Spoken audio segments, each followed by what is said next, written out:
Hi guys, welcome back to my YouTube channel. Ayan guys, ngayong gabi travel na naman ako papuntang Dumaguete. So, yung dala ko na unit ay Sino dump truck. Bali itong unit na to guys ay kinuha ito ng LGU ng Bayawan. Negros Oriental na yan siya guys. So ngayong gabi yung travel namin ay hanggang Dumaguete lang muna, kasi doon muna kami mag-stay sa aming yarda. Alam nyo naman guys kung ilang oras yung biyahe papuntang Dumaguete galing Bacolod. Hindi yan bababa sa 5 oras. Umabot yan ng 6, depende sa takbo. At yung Dumaguete naman Bayawan ay umabot din yan ng 4 to 3 hours, depende din yan sa takbo guys. Kaya yun muna yung gagawin namin. Doon muna kami magpapalipas ng gabi para maaga kami makarating ng Bayawan. Kasi alam nyo naman yung office hours ng LGU kahit saan araw talaga yan.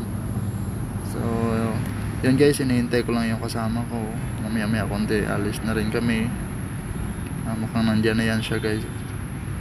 Kaya na nga guys, nandyan na siya. So tara, samahan nyo ako at tatravel ako papuntang Dumaguete.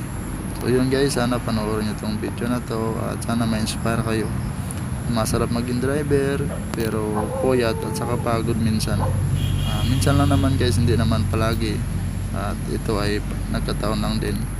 So worth it naman guys dahil excited ako na makarating din ng Bayawan for the very first time.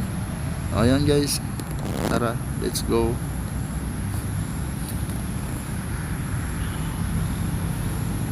So ayun nga guys, kung makita nyo ay ginabi na kami. So oras ngayon ay 12:30 PM na. Malapit na rin kami sa Dumaguete mismo. Ito ay mismong gilid na ito ng dagat yung way na to guys. Ayan, kung makita nyo, ayan, sobrang dilim kasi wala na masyado sasakyan. Tapos kita nyo yung mga ilog na yun sa malayo, yun ay Cebu na yan siya guys. Abot tanaw na natin yung Cebu kapag nandito na tayo malapit sa Dumaguete. Kasi hindi naman to sila magkalayo na, halos ilang oras lang makarating ka ng Cebu galing Dumaguete. Pwede mo na nga languyin kung kaya mo. So ayan guys. So ayan, nandito na kami sa yarda namin at umaga na ngayon guys. No, hinahintay lang namin yung kasama namin na siya mismo yung susundan namin papuntang Bayawan. So ayan, kung makita nyo nagmamoist yung pinto kasi agang-aga dito ay umulan. So tamang pahinga lang muna at mamaya ay aalis na rin kami. So travel na naman kami papuntang Bayawan. Siguro alis kami dito ay mga 12 na kasi mayroon pa daw kaming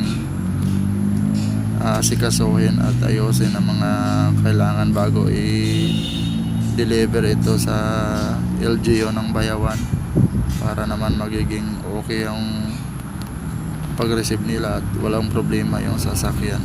Bali dino-double check lang namin to guys para siguradong walang problema. So ayan guys, nandito na rin kami ngayon sa city mismo ng Bayawan. So ayan, kung makita nyo, umuulan siya ngayon. Medyo hindi naman kalakasan pero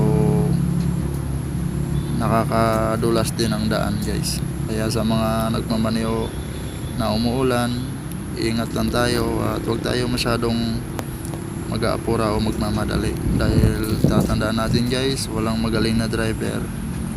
Ito ay trabaho lamang dahil ito yung trabaho natin. So ingatan natin. Para na rin ito sa ating kaligtasan. So ayan guys, kung makita nyo, ito yung mismong city ng Bayawan. Ayan siya, city na yan siya mismo. At yung kanilang LGU ay medyo malayo-layo pa daw. Kaya maya konti pa kami makakarating.